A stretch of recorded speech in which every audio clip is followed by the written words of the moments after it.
boy Stevie Brown, man. Chilling with Demo vibes out here, man. We have a good time. We smoking cigars. We doing it big out here, man. Y'all keep watching this show. Let's go. You already know. My homie Stevie Brown right here, boy. Yes, sir. Yes, sir. Come Debo. Who? Debo.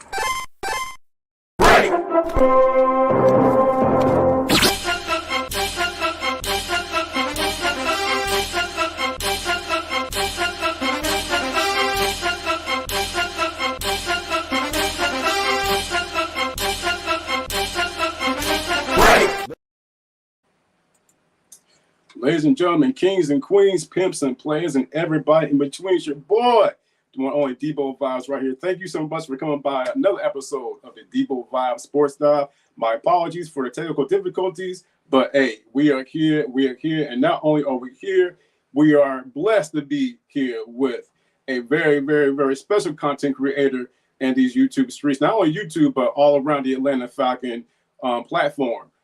He also does his contributions on Bleacher Report, and he's an all-around good guy, to be honest with you. Ladies and gentlemen, let's go ahead and bring on to the stage the one and only Berto. Berto, how's it going, man? Man, what's going on, Debo? Appreciate you opening up the platform the way you have, man. Appreciate to be your guest on here this evening, man.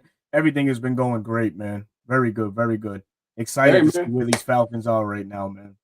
Hey, well, we're at the halfway point right now, man. We're at the halfway point. So what we're going to go ahead and do, everybody, we're going to go ahead and just, let you guys know our opinions on the Falcons, both offensive-wise and defensive-wise. A lot going on with the team, not only what they've been doing for the past couple of weeks, but the upcoming weeks coming up. We got a lot of dialogue associated with that. And we're just going to go and let you guys know what we feel about what they did in the first 8 weeks of the season. And, a little bit what they're going to do in the first couple of weeks of the upcoming season. Well, not upcoming season, then second half of the season, excuse me. And as well, we're going to get into a little bit of that Dallas and Atlanta Falcons game that's going to come on. That's just going to go down tomorrow. So with that being said, Berto, are you ready to make it happen? Let's do it, man.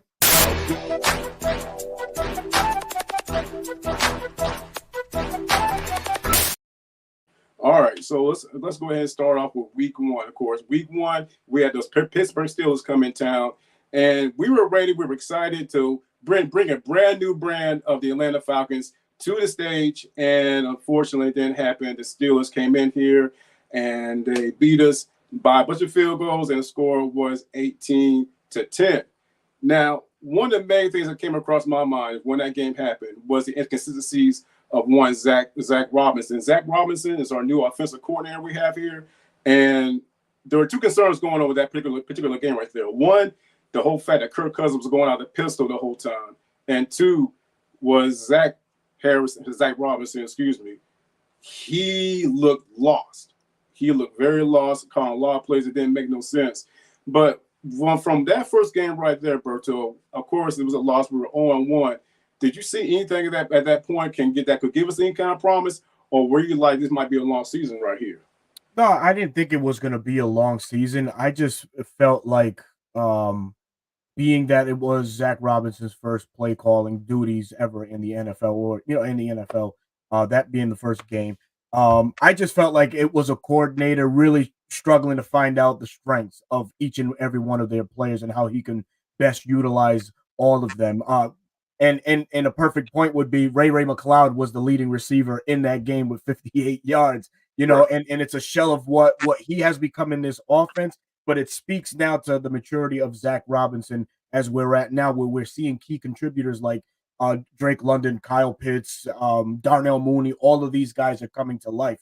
So in that first game, I think he was just trying to feel out really how he can best utilize these guys. There were some plays that I'm sure that he wishes he had back, like all coordinators do at some point in their calling during the year.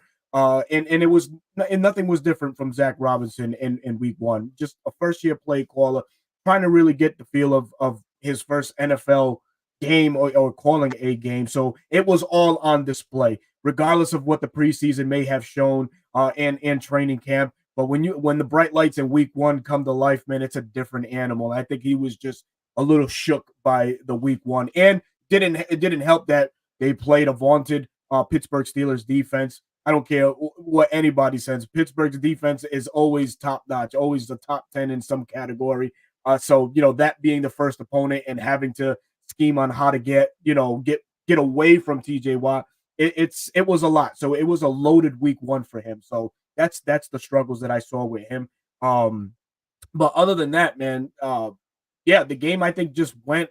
It flowed as it should, as it should have. It was just really the start of the season and just trying to feel out what you have, and on offense and obviously on defense as well. Well, on top of that, not only was he a first-time play caller, he was dealing with, as a matter of fact, the first 3 games, he dealt with Tyrell Austin, the defensive coordinator for the Steelers. The next game, you got to deal with Vic Fangio, defensive coordinator for the Eagles. And then the next game, you got to follow up with Steve Spagnuolo, the defensive coordinator for the Chiefs. But let's go back to the first game. Not only did he have to contend with how to contain T.J. Watt, but on the other side, you also had Alex Highsmith and Cam Hayward. And those are 2 individuals that also got to us as well. And it's also, I think that when you talk about the bright lights and everything, we can't forget about Kirk Cousins, because that was his first game, period, in the Falcons uniform. He didn't play in the preseason. And I think a lot of those jitters really got to him as well. And trusting the personnel is the first time that Zach Robinson ever did a game, and his first time coaching and coordinating individuals on that field right there. So when you look at the overall new scheme and overall new look, of course there have to be some bumps in the road. But like you said, it was the first game, his first go around at it, but fortunately now we don't have to worry about that, because it looks like he has pretty firm hold on it. Also worth mentioning too, man, like the fact that none of these starters took a snap with one another in preseason. So Right. that's yet again another indicator how important the preseason games are, because really you never want to hit the ground. You want to hit the ground running in week 1 with some continuity, some knowing of what your playmakers are going to be, and how you can utilize them. It shouldn't really have to take you a couple weeks in or a couple games into the year in order to start gelling and forming. I'm a firm believer. Like you look at teams like the Baltimore Ravens, who played their starters, and organizations like that. The Miami Dolphins did as well. And you saw what they did from week 1. They just hit the ground running. I think that's something the Falcons should have done, but obviously, that was then, and what we have now, I'm sure everybody in Atlanta is enjoying. Absolutely. Then we got on week 2, man, when the Falcons went up there in primetime Monday Night Football to face the Philadelphia Eagles. And that was pretty much par for the course. A lot of people thought that there's no way in the world we win that game.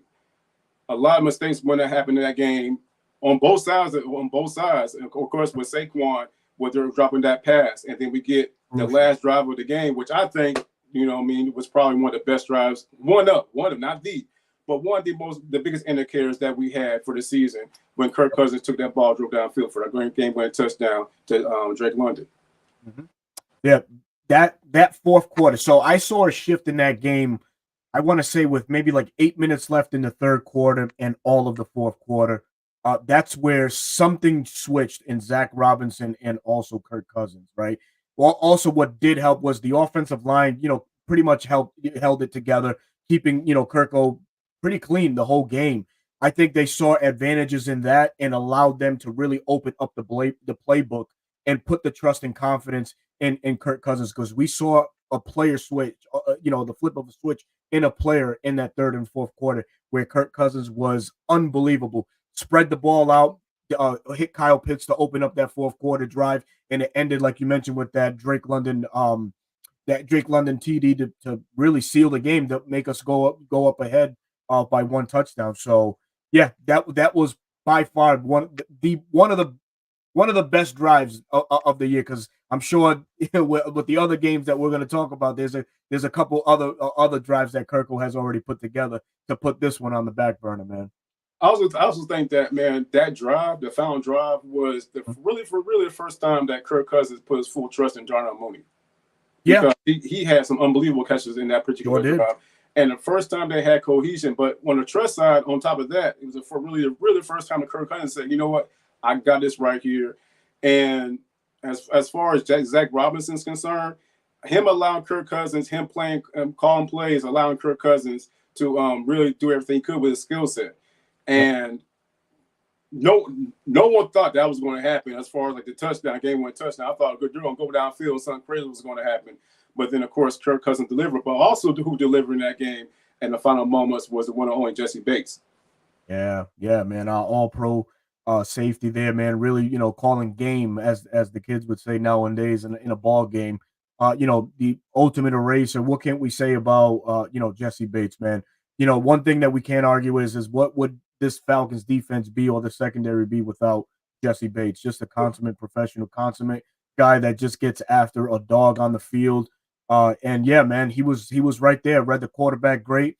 At that point, Jimmy Lake, did call a pretty decisive blitz on that one, looping Caden Ellis around in front of a defensive end, defensive tackle stunt, allowed Caden to generate some pressure and really interrupt Jalen Hurts' pass on that one, which had it sail, and Jesse Bates was there to pick it off, man. I was jumping for joy, man. Who was it? Man, for real.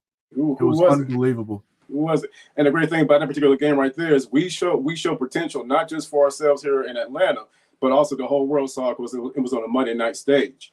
Now, another game, the next game was also on a primetime stage where we faced Patrick Mahomes and the Kansas City Chiefs. That game right there, the passing interference call with Kyle Pitts, the non-caller wasn't, but I feel good. I feel good about that game because for the most part they were pretty much containing Patrick Mahomes. But see, this game right here is when I started raising questions about that pass rush because as you can recall in that whole game, Pat Mahomes had his way as far as getting out of the pocket and scrambling all over the place. We weren't getting to him, and what I think was that in that game right there, we started saying, okay, what's going on with this pass rush? I know it's Pat Mahomes, but at the same time, we're not getting nowhere near him. He has a quality offensive line, but the offensive line wasn't to the point where we can't get near him and him scramble out of situations. And we all know if Pat Mahomes get out of these situations, he can make you pay, which he did that particular evening. Yeah, that game, right? You hit it on the head, man. That's where a lot of questions were coming into a factor as far as the pass rush for these Atlanta Falcons. In that game specifically, the Chiefs went into a guy off the bench, really, at left tackle. The week before, Kingsley Sayamanta was struggling, to protect Pat Mahomes, and they went to another guy, relatively an unknown guy, who I believe is still the starter for the Kansas City Chiefs now. But yeah, when you see things like that as a coordinator, you got to lick your chops and be like, all right, this is how we're going to get after it. And the Falcons really had little to no success in getting to Pat Mahomes. Sure, the secondary did the best they could containing that explosive offense as Pat Mahomes only threw for 217 yards. And of course, his kryptonite was on the other side in Justin Simmons, who picked him off. Yep, who picked them off, but it still wasn't enough for these Atlanta Falcons to do anything defensively in order to affect Pat Mahomes. The play calling on that one, that's a game where, it's the scrutiny was had on that 4th and 3rd play where Tyler Algier was the assumed, fullback in that one with Bijan running. And there was a lot that was made. Did Tyler Algier miss his assignment? Did he read and react towards the wrong block? We don't know. But I know that's a game, of course, like I mentioned in that first game against Pittsburgh, is one of those games where Zach Robinson would love to have that one back and probably go into a pass motion rather than the run, because all game in that one too, that stretch zone wasn't working. Kansas City was shutting that down, man. And of course, Steve Spagnuolo on the other side, a great defensive coordinator for the Kansas City Chiefs, was just ready for it, man. So yeah, that's a game where more questions came about from the defense more than it was the offense, man. Absolutely. Debo Vibe Sports Talk right here. We are going over the first half of the Atlanta Falcons season. In this mid-season report, we are joined with Berto from 95 North Falcons Talk. And let's know a little bit about that show, man. 95 North, man. It's going all over with the Atlanta Falcons fandom.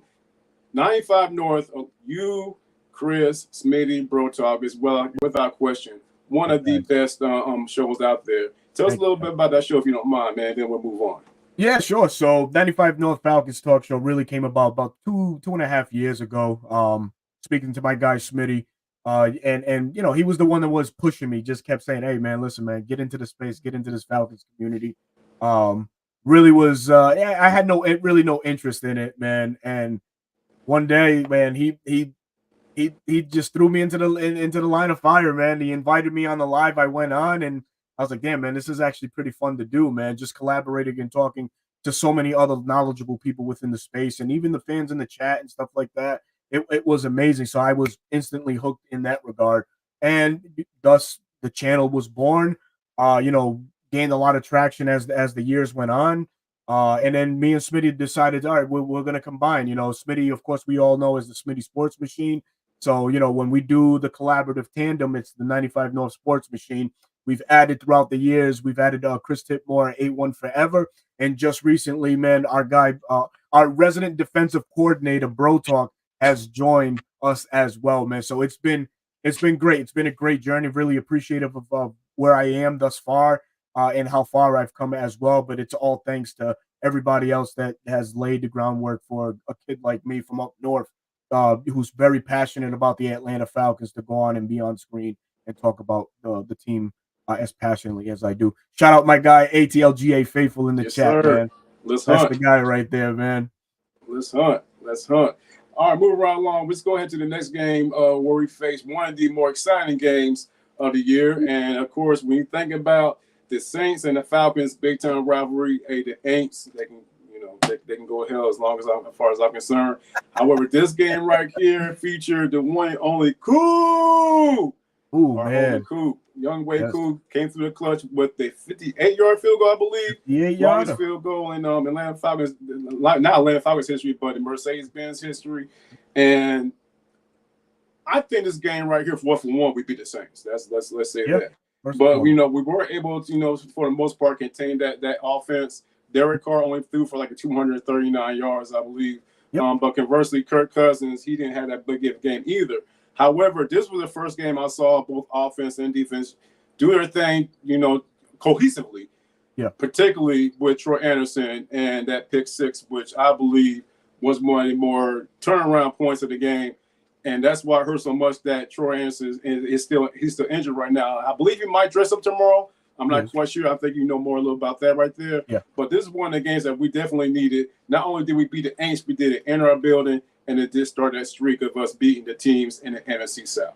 Absolutely, man. What a way, right, to start the playing the division against the Saints, right? First game, first interconference or in the division game against the New Orleans Saints, week 4. Like you mentioned, both quarterbacks really struggled to get anything going offensively. They just did enough to get by. Both gentlemen, I think Derek Carr, like you mentioned, threw only for 239 yards and with a pick, no TDs. In that game, things were just bouncing Atlanta's way to start the game. The muff punt, right, Rashid Shaheed, and recovered by who else? Cordero Hodge in the end zone. And then, and then again, that Troy Anderson, that was his coming out moment in the NFL, if you ask me, man. That was his I've arrived in this Atlanta Falcons defense. 14 total tackles, named defensive player of the week, really, showed up and showed out. And sure, that was also the game that we saw so much of that potential.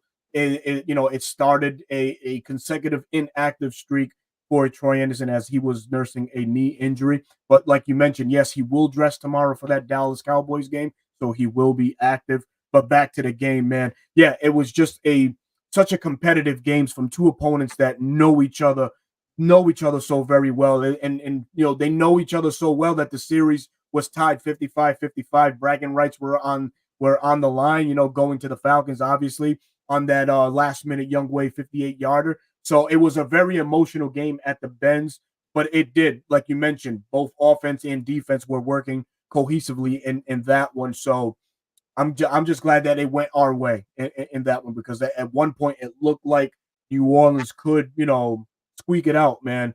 But wasn't the case. Atlanta put on, a good drive, or Kirk Cousins and company put on a good drive in that fourth quarter to set up that Youngway Koo walk-off 58-yarder, man. Yeah, and the thing about that game I can remember is that the Saints went in there 2-1, I believe. Were they 2-1? They just, but those first 2 games, they're lighting the league on fire. Where Clint Kubiak's new offense, he had started in there, where they were scoring like 50 points a game, and it looked like the greatest show on turf all over again, and then it stopped. So when they came to the Dome, the first thing that came to my mind is like, okay, let us not give up these 55 points that 45 points a game that the Saints were averaging at that point, and the defense held down.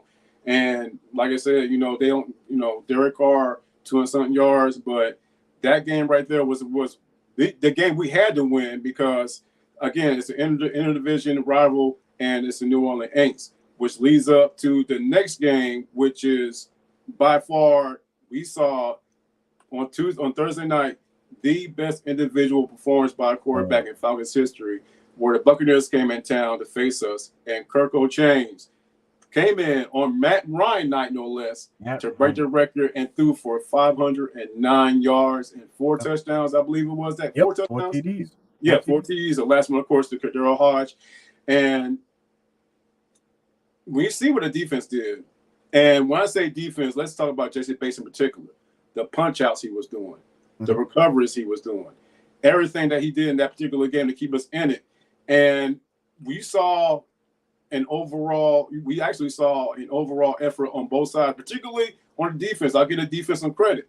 Yep. We only held Baker Mayfield to only 180 yards, something like that. Now, he was playing on a condensed field because a lot of times the Buccaneers actually had the ball in our territory, I believe. They were averaging on the 40-yard line, 35-yard line. And I remember the first drive, Liam Cohen, the offensive coordinator for the Buccaneers, was just down up dimes, and then eventually Mike Evans scored that touchdown.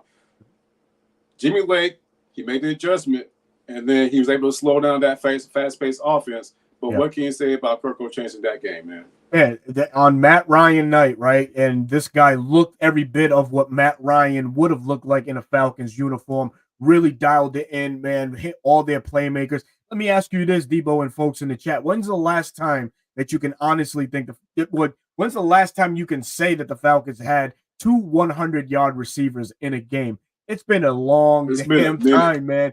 Yeah. And Drake London and Darnell Mooney both came to light in that, and both came to life, I should say, in that game. Drake London the most, had his best professional output in that one with 154 yards on 12 receptions. On 12 receptions, 1 touchdown. Darnell Mooney broke out as well, man. Had a great game, 100+ yard receiving. Could have had three TDs, but ended up the night with just 2.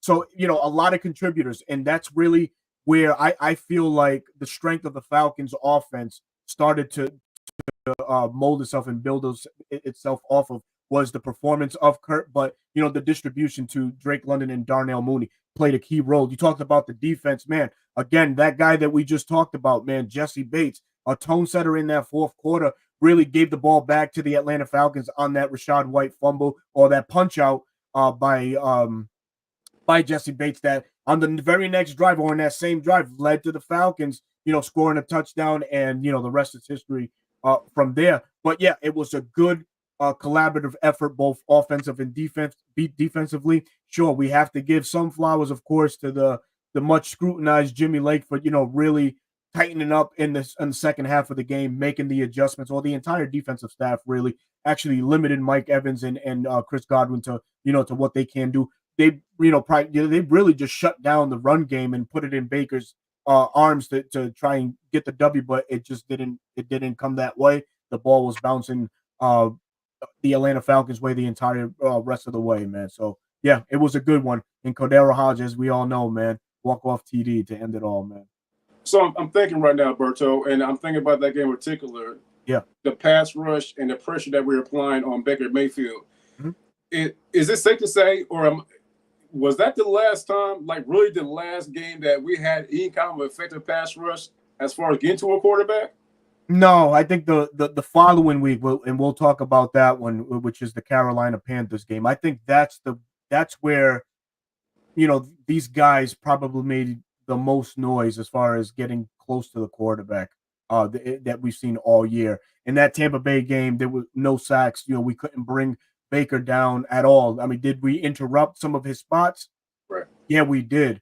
But relatively, he was able to dink and dunk. Really, that's all that he was allowed to do because the Falcons did such a fantastic job on the back end, limiting the explosive plays. And as and by the stats that are shown, 189 yards really by Baker Mayfield being thrown, really didn't have success going downfield on the Falcons. So, got you. Okay, and that was Rook's first game, right? Rook and Roll. That was his season premiere. No, I think his season was. Oh no, yes, it was. Actually, yeah, it was. You're right. Yep, okay, 100% right.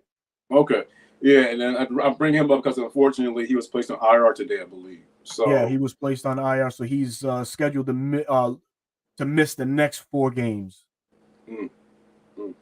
Yeah, so tough break for the, tough break for him. But of course, with this Falcons and this organization, as we all know it, man, it's the next man up mentality. We have a guy as well on the rotation there that we haven't seen yet, which is Brandon Dorlus. The big question going into tomorrow's game is, are they going to activate Brandon Dorlus? I know that Raheem has had some good things to say about the 4th rounder, the 4th round rook, saying that he's really itching to play. He's putting on some good practices. He's showing that he's learning the game a little bit, a whole lot more. Now, is tomorrow his calling? Is he going to be the next man up? Or are they going to go back to Contavia Street, who has been inactive since Rook Oro has been active for these Atlanta Falcons? So, around 11:30, I know a lot of the eyes will be glued to that inactive list before the game is played. So I'm looking to see, hopefully, that Brandon Dorlus gets his opportunity to get on the field and get some snaps for these Atlanta Falcons. If that's the case, I can't wait. Yeah, if that's the case, I cannot wait to see what Brandon Dorlus can do out there, particularly enforcing the run. But like you said, it might be another issue where we can see Contavia Street out there. But if we get Brandon Dorlus out there, and I think it's a perfect game for him, to be honest with you, because it'll be his first game, and he'll be facing, and we'll talk about, of course, the Cowboys in a little bit, but the Cowboys ranked dead last in rushing. Yeah. And on top of that, the right side of their offensive line right now is really struggling with Steele and Martin, their right guard, right tackle, respectively. But we'll discuss that real briefly in a moment. Let's go ahead and go to the next game, which was when we went up there, up 85 to the Carolina Panthers, and ran all over the place against them. And the thing about this game right here that made me smile is that it's a maturation process once again of Zach Robinson. So we know what he can do as far as like down up plays, with Kirk Cousins in the passing game.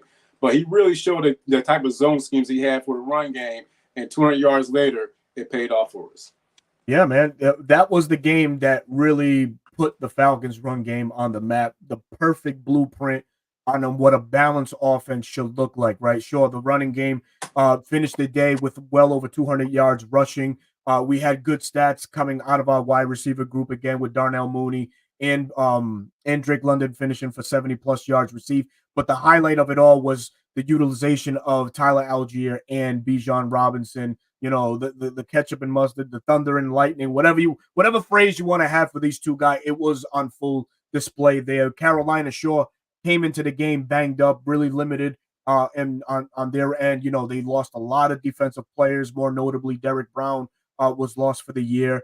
So really, these are games where you look at the matchup and you have to capitalize on the weakness. And the Falcons did a phenomenal job doing that. Really, Carolina had no answer for this Falcons run game. And, Zach Robinson was just dialing it up at will, just really moving the ball down the field. It's probably one of his best games called to date, was that Carolina Panthers game. That's where I felt like I saw, in my opinion, a complete, well-balanced offense, man.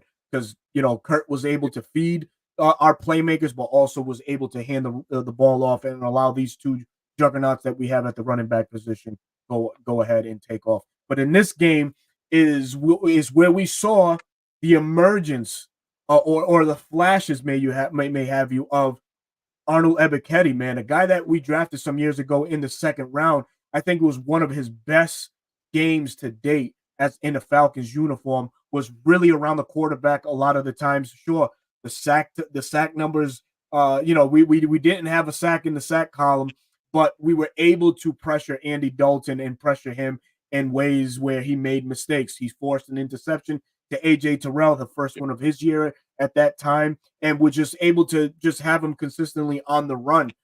So defensively, we did okay, but what we all look for is the sacks, and it didn't come in this one. But the disruption, the QB pressures, those were upticked in this game because they did show up in this contest.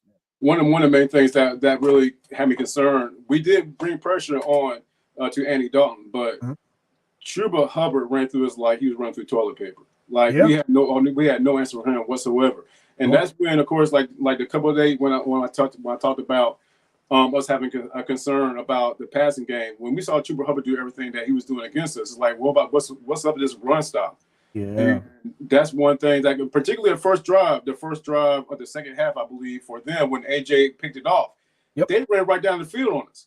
It was just a bad play call or a bad read by Andy Dalton that led to interception. Am I complaining? No, I'm not complaining. But had they continued running the ball, I believe they would have gotten to the end zone. And that started being a main concern because it's Chuba Hubbard. And then once you see someone just running roughshod like that, you start getting concerned about what's going on inside the interior. Yeah. For most of this game or in the third quarter before the adjustments were made, this was a close game, 25-20. We were allowing the Carolina Panthers to stay in stride with us. And like you mentioned, right, Chuba Hubbard was just getting first downs and running the ball at will, finished with 92 rushing yards, I believe. Yeah, 92 rushing yards in this game. That right there was the game for me that started to question and look ahead. Okay, the Falcons, if they're going to be buyers at the trade deadline, man, they got to look for some interior presence, also some edge presence. But more importantly, I looked at the middle of this defense. Right now it's David Onyemata, it's Grady Jarrett, it's Taquan Graham, it's Eddie Goldman. Shout out to Eddie Goldman. Shout out to him, playing the season so far. I'm glad that he hasn't retired. But honestly, he's been ineffective as a run stopper in this Atlanta Falcons defense. So, and like this is what we spoke of before we went on air. This is where it started to single out, the run defense affecting the pass rush as well. Because what we noticed in this game was the Carolina Panthers were in third down situations a lot of the time, but third and manageable. And what do you do to a team that can't stop the run on third down or get off the field on third down? You run it right at them. And that's exactly, you keep running it. And that's exactly what Carolina was doing to this Atlanta Falcons team until the Falcons woke up and started loading the box and really, started having Andy Reid make decisions. And that's what led to AJ Terrell interceptions and really started switching and giving the momentum back to Atlanta. But this run defense really here was exposed. I can say the same in week 3 against the Kansas City Chiefs, against a relatively unknown running back there, which he was able to get us a couple times. Chuba Hubbard is a household name, and he was just running the ball at will. So that game there was the red flag for me. You probably calling me crazy, saying, "Wow, the defense really wasn't a red flag at the beginning." Yes and no, but this one here really kind of brought that this run defense was bad, really bad. So hopefully, hopefully things will change come November 5th. We'll see. The Falcons are in some news about acquiring a player, and hopefully it can make a difference going forward. Yeah, one last point reference, and we'll move on to the Seahawks game. One last point reference to that the Panthers game. I'm still salty at Clark Phillips for not scoring that touchdown. I have no. Okay, I get it. I totally get it. Did the right thing. Get it. But dude, we were still up by a wide margin. You could have scored that touchdown. Yeah. I mean, like, and you never know. I mean, you would never. He probably never had the opportunity ever again. But I'm speaking from a stats guy, as we all know. Raheem Morris says stats are for losers. Yeah. So. Oh, I don't know about that, man. I don't know about that either. If stats are for loser, we wouldn't be looking at one of the stats that we're lacking in sacks and talking about acquiring players. If that's the case. Exactly that part. The next game we're going to talk about the Seahawks game. Man. I tend to put that game the same category I put that Pittsburgh Steelers game. We were just bland. It was just one of those games where we came up flat. This Seahawks game though really started to expose things, particularly the communication. But let me go ahead and get right to it. That touchdown, DK Metcalf, where Justin Simmons was on the outside. And AJ was, for all intents and purposes, was actually on the inside playing safety. That's where it really got me concerned right there. And when you're seeing that scheme right there, and then you got, Jackson and Jigma throwing, he's a wide receiver throwing the pass to DK is completing.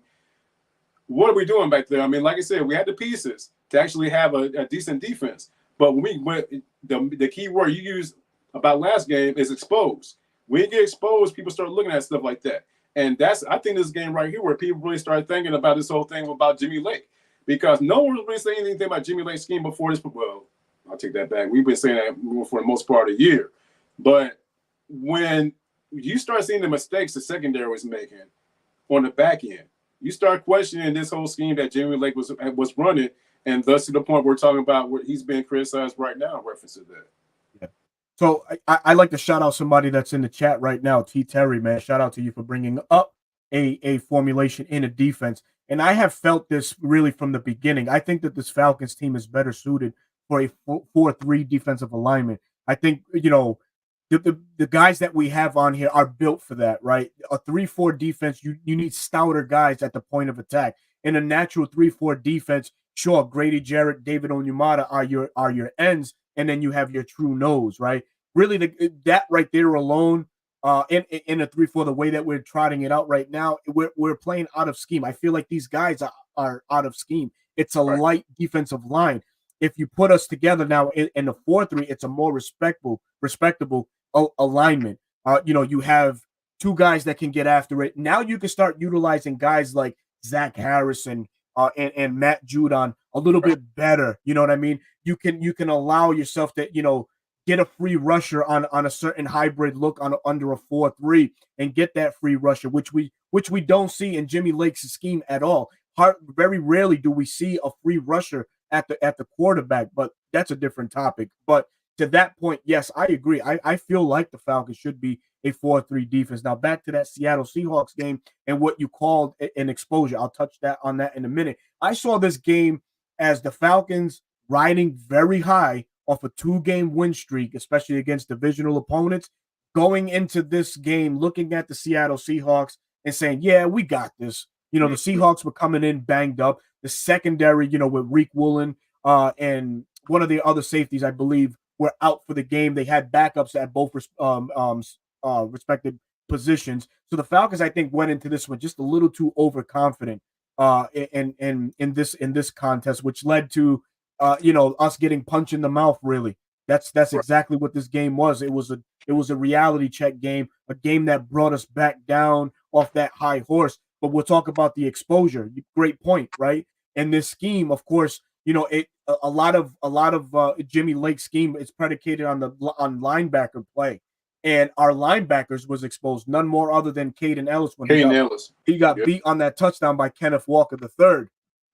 So those were other questions. So that's in this game, a lot more things came into question. Like listening and saying, listen, is this the right scheme for this Falcons team right now, running that hybrid 3-4-4-3 look, or that 3-4 penny front look that we're trotting out right now? So in this game, a lot of things. Exposure was one.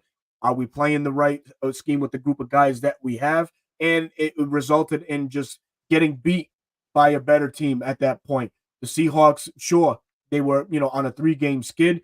They played this game like it was their playoff game. It was their win or go home game. And, they prevailed, and Atlanta just really couldn't do anything, man. And see, the thing about that, and I totally agree with everything, but particularly with the linebackers. And I'm always concerned because as far as the inside backers, like, Caden Ellis, Lamb, of course, but we haven't, been able to see, Anderson because he's been out, and as well as JT Bertrand. They cannot cover for nothing. No, they can't cover for nothing. But they're sitting. But like you said, in that touchdown by Kenneth Walker, he was Caden Ellis was put in position to cover him. He should never been put in that position. Yeah. And so it's like this. Like you said, we're trying out schemes out there. We're trying out defenses out there that's putting us in positions where it's a mismatch. And that was the first time that happened to Caden Ellis the same time. I believe it was the Eagles game where Caden Ellis was matched up. I think they had him matched up against Smith, a wide receiver or something like that. It was one of them crazy plays. But nonetheless, though, this is one of the things, and T. Terry said perfectly, where we need the 4-3 defense, because of the 3-4 is being tried out right now is exposing us. And not only that, sometimes Jimmy Lake will put out there like a 2-4-5 defense with 2 down line, and then it's simply not working itself out. And the key figures that should be out there, like i.e. a James Smith Williams, which I just wish he was out there more. It's simply not happening. Absolutely, man. James Smith Williams. Yeah, I'll tell you 2 things that have gone good for the Falcons is the uptick in reps for James Smith Williams, and also activating and putting on the 53 Damone Harris. I feel like those 2 guys is what's helping this run defense just a little bit more in that regard, because these are 2 edge guys or 2 end guys that know their assignment, that know how to set the edge and really allow and bring everything into the middle of the defense, allow the linebackers and defensive linemen to make the critical stops. So I credit both of those guys in that regard. But to your point about James Smith Williams, is a guy that definitely should see more snaps, and I think he was rewarded last week against Tampa Bay, which I know we'll recap in a minute. But starting him also helped in that contest as well. Absolutely. Right here's the Debo Vibe Sports Live. We have Berto with us right here, 95 North Falcons talk show. And right now, we're going over the first half of the Atlanta Falcons season. And lastly, let's go ahead and go to the last game, the aforementioned game that you talked about, where the Falcons went down to Tampa Bay to face the Creamsicles and the Tampa Bay Buccaneers. And this game right here was closer than the score indicated, 31-26. But again, I think it's one of the better games that was dialed up by James Robinson. I'm thinking about James Smith Williams, Zach Robinson, and Kirk Cousins, 276 yards, 4 touchdowns, made it look relatively easy. And Kyle Pitts on tight ends, they scored 2 touchdowns. The second touchdown, though, was a little to be desired, but it was a touchdown nonetheless. Yeah, man. First, man, let me just shout out real quick everybody that's in the chat, man. Thank you for coming out and supporting this good man right here, this good brother, Debo Vibes, man. Really, making his way through the circuit of this Atlanta Falcons content community, man. Glad that everybody's embracing you as they should, man. We're talking about the logo and we're passionate about it. But to the game at hand, the Tampa Bay Buccaneers game, man. Right, like you mentioned, National Tight Ends Day, and boy, all the tight ends across the league really showed up and showed out. I put a tweet out earlier that morning on a specific stat about Kyle Pitts. Week 16 of the 2021 year, which was his rookie year, was the last time Kyle Pitts, put out a great performance, well over 100 yards and a touch. Well, actually just 100 yards, because as a rookie, he only scored 1. But in this game, he broke out, right? And I say broke out, and people were like, what do you mean broke out? I was like, fam, listen, he broke out for 2 TDs and 91 yards, man. You can't tell me that he didn't break out. This is the Kyle Pitts that we have been waiting for. Absolutely. But you started to see that come about in the past 2 weeks, right? So the Carolina game, I believe it was also the Tampa Bay game, we started seeing the Kirk Cousins to Kyle Pitts connection starting to come to life.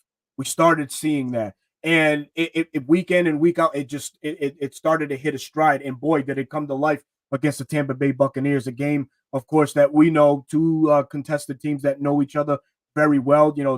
Todd Bowles and company, very aggressive on defense, love to blitz a lot, and Kirk Cousins was able to pick them apart. And this one, Darnell Mooney was a factor, Drake London was a factor, the benefactor was Kyle Pitts. Everybody contributed, so it was a well-called game by Zach Robinson. Sure, the Tampa Bay Buccaneers were without their 2 Pro Bowl wide receivers, Mike Evans and Chris Godwin, which in this game I felt like Jimmy Lake had every opportunity to really not make a name for himself, but just show folks, listen, I'm a student of the game. I'm up with the times. I know what's going on, but it really didn't show. What it did show was the Falcons still were pretty bad at stopping the run, and tight ends were killing us in that one, as Cade Otton was all over the field on us until the second half, where we made the necessary adjustments to really shut everything down. But in this game, defensive wise, who comes to mind? Jesse Bates Jesse the third, Bates. man. Jesse Bates. Jesse Bates the third. You know, with the tone setting defensive play to start the game, punching the ball out, and then in the critical INT in the fourth quarter, man. So really, can we say the defense won this one for the Atlanta Falcons? I think we can. I think there's an argument to be made there that the Falcons defense showed up for that one, man. And your thoughts on that? Shout out Uncle Steve, man. What's going on, Unc? Yeah, absolutely. Yeah, I think that, I mean, the only thing about it is that this whole thing about Jimmy Lake and not wanting to make the adjustments that he should be making. And he's saying that he's that now. Sometimes he does make the adjustments in the second half, but it should never get to that point. And the thing about it is that when you see guys like AJ Terrell flying all over the place, and by the way, that hit that AJ Terrell did, tone setter, dude, oh my God, tone setter, absolutely. Yeah. Oh, so, and he grabbed an interception in that one too. Yeah, exactly. So you know, we're really starting to see the benefits of the what Jesse Bates call themselves. They're called the Crush Out Crew. They made a name for themselves. Yeah, they're called the Crush Out Crew now. I love that, so man. you look at what Jesse Bates is doing, AJ Terrell is doing. Shout out to Mike Hughes, by the way. Yeah. Never in a million years I would have thought that he'll be doing what he's doing right now. And a defensive back is doing a good job when you don't hear about it. Absolutely, 100%, 100%. He's a tackling machine, doing great TFLs. But again, it all goes back to that interior, and this, in my opinion, this was a perfect opportunity where Baker Mayfield did not have two of his key weapons, right? So he's working with individuals, professionals. I know he practices with them, but they're nowhere near the likes of Mike Evans and Godwin. They with the loss of Evans and Godwin, they lost 65% of their offense, passing offense. Yeah, passing offense. So you mean to tell me even with that we can't? I get with the pressures and everything. We're not capitalizing into the sacks. I know that Baker Mayfield's elusive. He's he's impromptu, but 330 yards later, it goes back to that word exposed again. And this time, it's getting frustrating because we're at week 8 and we're still at the level of defense that we are right now in reference to. And with matter of fact, let me go ahead and go over those stats right there we talked about beforehand. Now, I want to let the audience know that Raheem Morris is talking about, stats of losers, whatever, case may be. Even Jerry Gray is starting to get, starting to get a little, antsy about it, saying, well, no one who's led the league in sacks never made a Super Bowl, trying to be, letting people know that sacks aren't that important. Well, okay, no one who's led the league in sacks never made a Super Bowl, but no one who was last in the league in sacks never made a Super Bowl either. I'm going to bring this to your attention. I'm not even talking about Super Bowl. I'm talking about just the NFC Championship game. And I looked up the past three NFC Championship games. All those teams but one ranked top 10 in sacks and pressures. The only one that didn't was the Detroit Lions. I think they ranked like 26. So I'm not even talking about going to Super Bowl. I'm talking about just simply NFC Championship games where the sack rate, you got individual teams going to get into the quarterback. Now, we're halfway through the season right now. Yeah, the record is great. But if we continue at this pace right now, which will be horrific as far as like the sack total is concerned. And now I know it's not all about sacks, but check this out right here, Berto. Like I touched on a little bit during the pregame. Pass rush win rate. And what a pass rush win rate is a stat from ESPN, but other avenues as well. I got this from ESPN right here. The Atlanta Falcons right now are only beating the people blocking them 36% of the time. That ranks 25th in the league. Essentially, what that means is that once they get out the ball, it's taking longer than 2.5 seconds for them to get past their block. And so that's only 30% of the time, which means the same 4% of the time they're not able to get out their blocks in the passing situation. Let's talk about a run right quick. Run stop win rate. What a run stop win rate is. Hard to say. Run stop win rate is concerned. That means essentially, making a long story short, disrupting the run and limiting a rusher to only 3 yards or less. Right now, the Falcons they're only doing that 28% of the time, which ranks 28th in the NFL. So it's not about stats right now. I'm not even talking about stats. I'm not talking about sacks or anything like that. We're not even getting to the actual individuals to make it happen. So, and I don't know why it's when I rant, but I just feel like going. But anyway, but needless to say, this has to be turned around. It's not even about this. It's not about, oh, need more sacks. We need more sacks. We got to have some kind of efficiency to get past our blockers. If we can't get past our blockers, we're going to come up with a situation where you get Patrick Mahomes run all over the place, or you're going to get a Baker Mayfield run all over the place. So, with that being said, you did say that there's some rumors and tea leaves going on about some trade that you want to elaborate on that at all? Yeah. So currently, as of this morning, per Adam Schefter, the Falcons are in hot pursuit of talented edge rusher or defensive end Azeez Ojulari. A lot of folks know who he is, as he was a former Georgia Bulldog, if I'm not mistaken. Yes, sir. So right now, this is an ascending, young, talented pass rusher that we typically don't see made available in this day and age, but this young man has 22 sacks in the last, I think, 4 or 5 years. So he's become an attractive piece to some ball clubs, but more attractive to the Atlanta Falcons. So that's a name to watch out for on Tuesday's at Tuesday's deadline as a player that could be moved. Zadarius Smith is another player that comes to mind from the Cleveland Browns. The Cleveland Browns are said that they want a good third-day pick, so that's from 4th round and on. That's what they're seeking for Zadarius Smith. That he's a veteran in the league, been with Minnesota, knows Kirk Cousins. He's been with the Green Bay Packers. This is a guy, originally from that Baltimore Raven culture. So this is a guy that knows how to get after it. 31 years of age.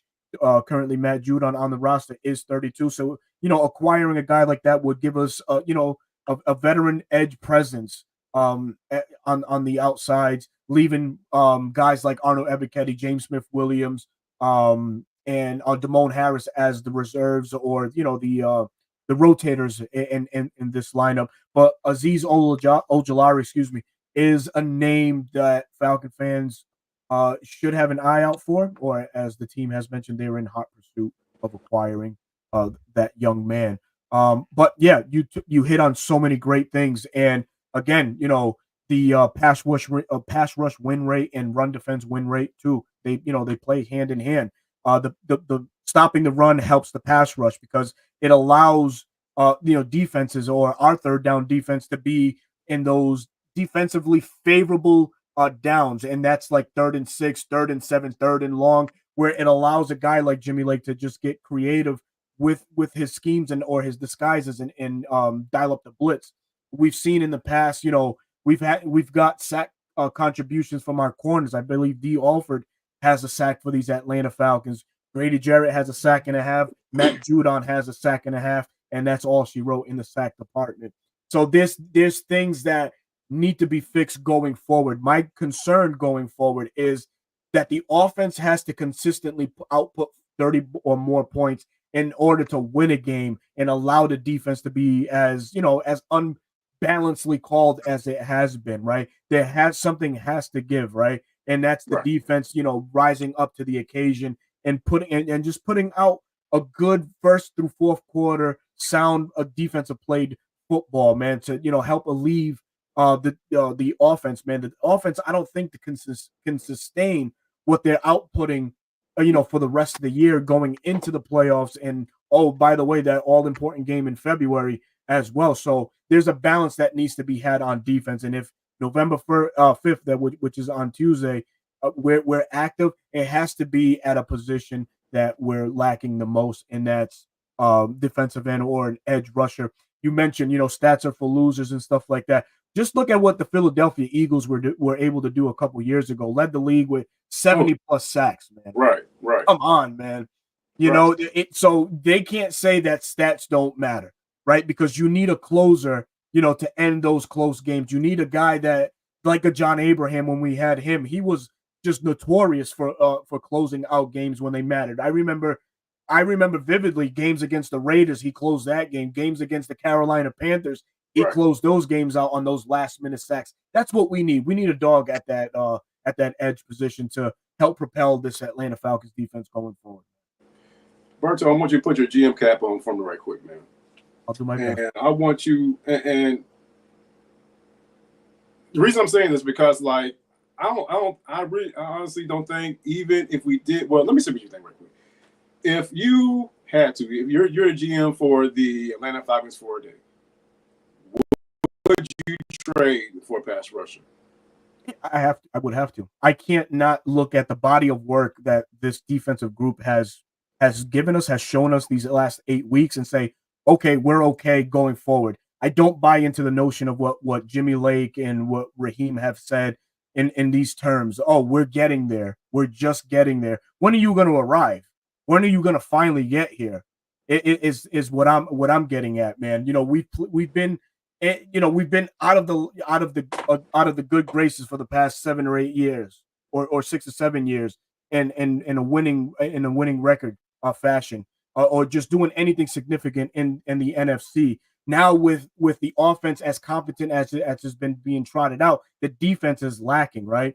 So we need something again. It speaks on the balance that needs to be instilled on this defense. We need to go and get somebody to help alleviate what the offense has done, it man, because on days or matchups where the offense may not be up to par, like that Seattle Seahawks defense, that Seattle Seahawks game, that could have been a game where we could have relied on the defense to uphold some of those points, or negate some of those points, but it didn't happen. So looking at Tuesday, having a GM hat on, I am definitely trading for a edge rusher for these Atlanta Falcons.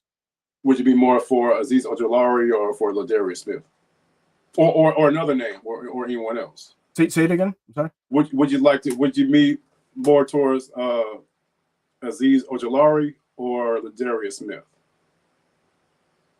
This may sound crazy, but we have a Zadarius Smith on the roster in the form of Matt Judon. We just have to wait for him to wake up. I would look at I will look at Ojulari because of his age. He's still 24 years of age. Right. His sack production has been there for the New York Giants. It's crazy to say that they even have him on the market, or putting him on the block. So I would go for him. And one other thing that we have to realize is we have to start looking ahead, right? Who do we get back next year? Is Braylon Trice, a guy that we lost in the early parts of the preseason. So you got a tandem going into next year, right? You would have Ojulari, and you would have a Braylon Trice coming off the edge. We haven't had a consistent, steady presence at the edge position. So we have to start looking at moves like that to benefit us for years to come. T. Terry has something to say right here. Let me see what young guys as well. Yeah, absolutely, man. I just that Berto just couldn't pronounce his name, but bro, you won rising talent in the sports world. Oh, thank you so much, man. I really appreciate that, fam. Appreciate your kind words, man. But yeah, man. Absolutely. So look for these Falcons to hopefully make the right move on November 5th. It's one of those things where I said this on Twitter earlier, man. Just don't be surprised if Terry makes a move like this in the offseason. A lot of what Terry predicated himself on was the vision of this organization, and this would be, a vision-made move for the outcome of this organization in years to come. So I'm excited. I can't wait, man. I can't wait to see what happens. I'm very excited too, because my excitement is this, Berto, is that we are one piece away from being a complete team. And again, like, being a complete team is not. I will agree, with Coach Moore. It's not about stats, but an overall complete team. And we can't be a complete team if we can't get to the quarterback. At least get to the quarterback. And we can't be a complete team if we can't stop the run. Those things will be exposed not just deep in the year, but into the playoffs. In the playoffs, you are playing the top tier teams who are able to do some of the things that you're struggling on. And if you come across that situation where you're not able to stop a quarterback, then the outcome is not going to be good. So one piece away from a complete team, that's one thing I would definitely like. Now, I echo what you said, man. I'm very excited as well.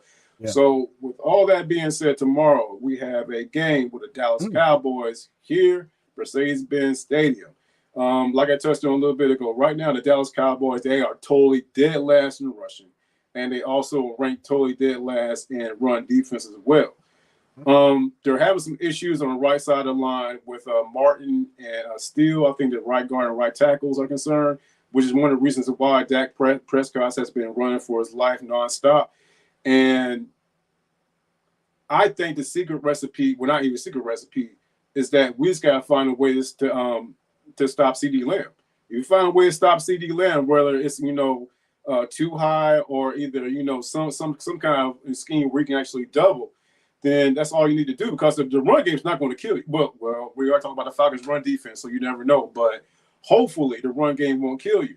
If there's some way that we can actually contain CeeDee Lamb, and by doing that, allowing our pass rush, like games like James Smith-Williams or Arnold Ebiketie or even Judon, to get to him, then I wouldn't be at least bit surprised if we don't see about three sacks tomorrow, which would be long overdue for us. What about you? Long overdue, man. Long overdue is right. And some news came out of Dallas that Ezekiel Elliott will not be making the trip. So they're inactivating him for tomorrow's matchup. So we'll see a lot of Rico Doolittle and Dalvin Cook. Right. We'll see tomorrow. But here's one thing that we have to focus on is really limiting Dak and what he can do. One difference in Dak this year is his interceptions are up from last year. At this point, last year he had 5. This year he has 8.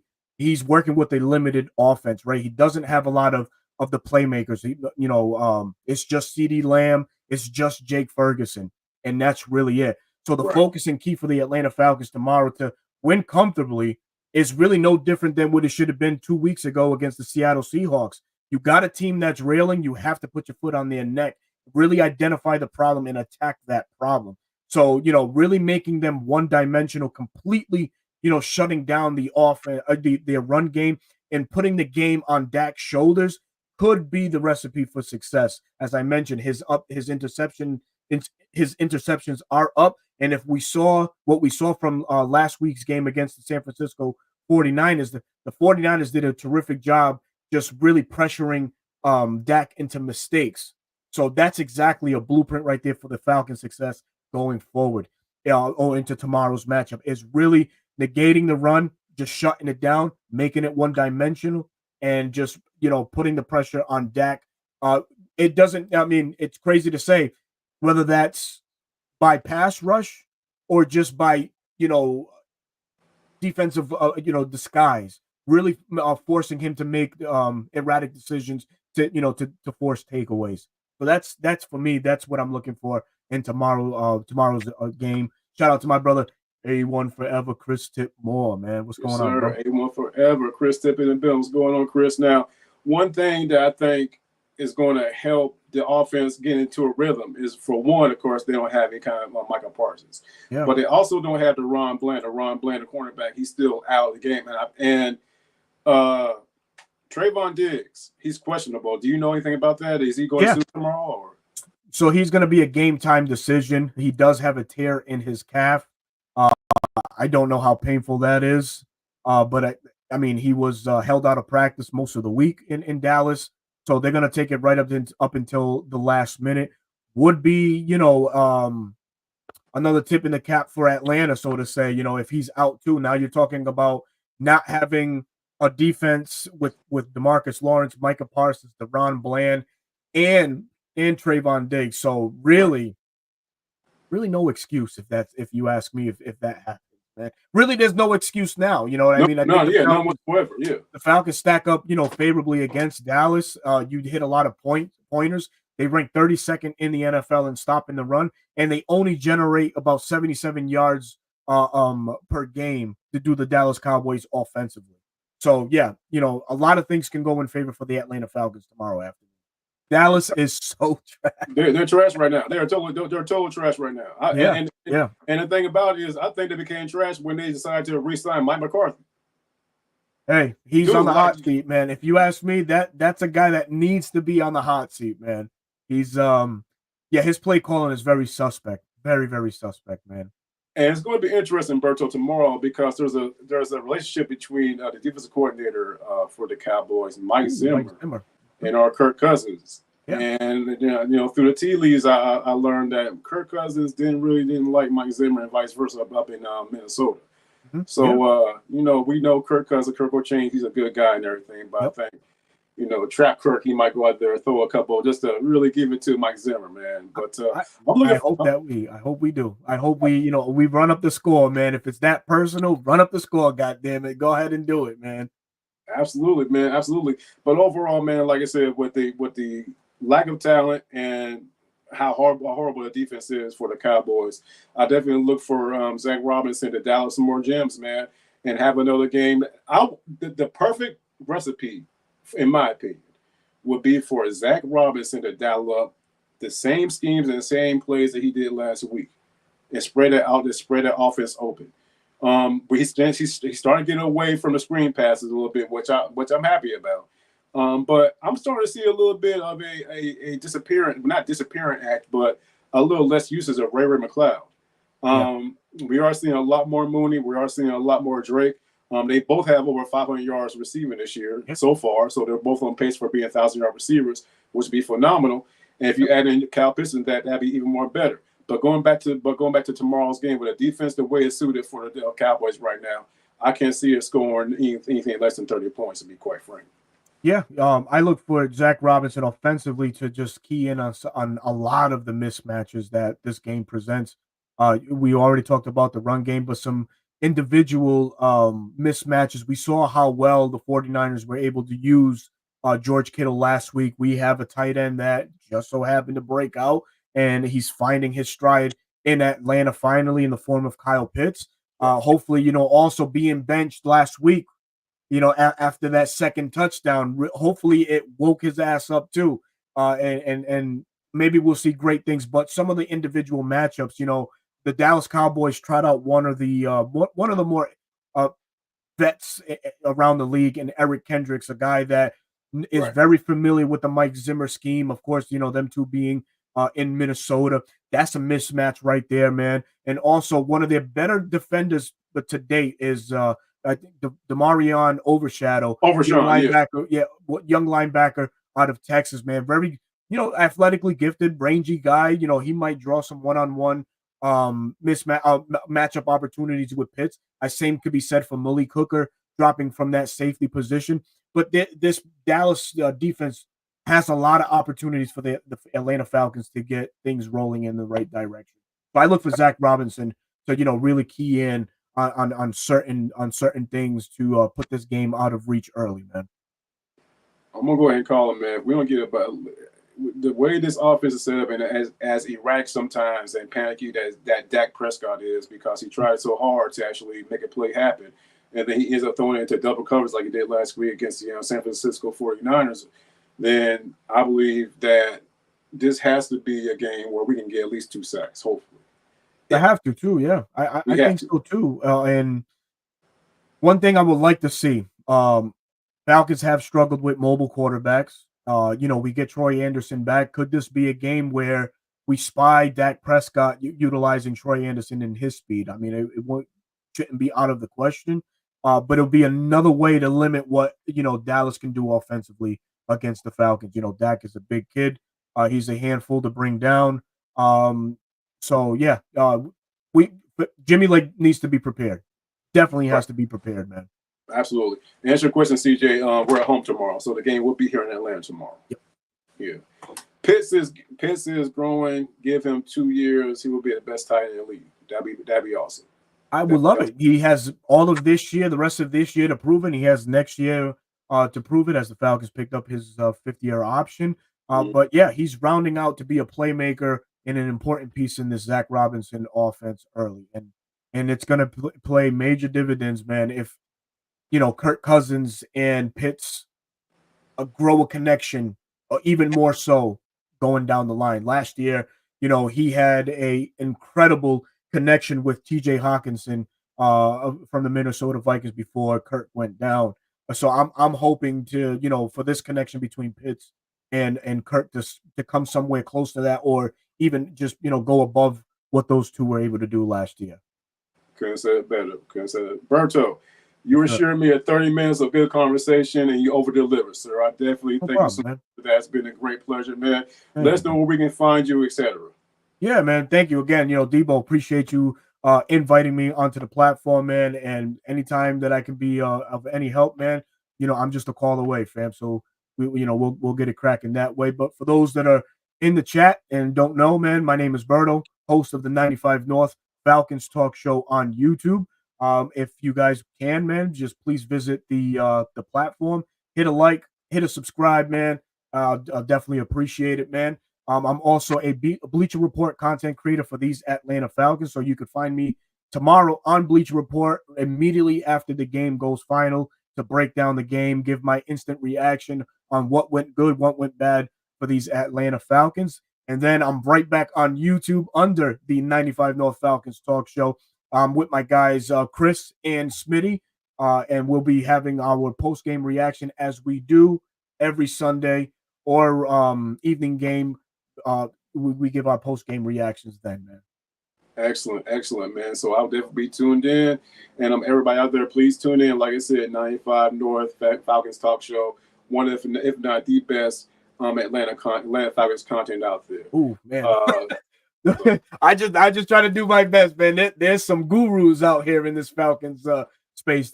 You're gonna as you start making your rounds and you start working with a lot of more Falcons content creators, man, you're going to find that the knowledge from this fan base far exceeds anything with anybody ever imagined, man. This is such a fun space to be in. There's so many groups. There's so many people to shout out. But I can tell you this, confidently, you can't go wrong with any of the collaborations you go with, man. Everybody has insightful pieces to add to this Falcons space, man. So shout out to everybody in the Falcons community, man. And on top of that, man, I'm gonna say right now, man, like the Atlanta Falcons fan base and content creators, one of a kind. And we have a true passion for our Atlanta Falcons. And a lot of times you get the media saying, well, the Falcons fans are not there, they don't show up to games, et cetera, et cetera. No, we have one of the most best fan bases out there in the league. And once the Atlanta Falcons get this thing going and make it deeper to the playoffs, you'll see how great a fan base we indeed are, man. So, but with that being said, I'm going to go wrap everything up. Berto, once again, sir, thank you so much for coming by. And for everybody out there who participated in the chat, thank you so much for your comments. And please shout us out, like, subscribe, and all the good stuff. And with that being said, we'll vibe out soon. Enjoy your weekend. Bulldogs won, so that's another good thing right there. So go Dogs. But otherwise, we'll vibe out soon. And thank all y'all so much for coming by the episode of Depot Vibe Sports Live. Y'all take care.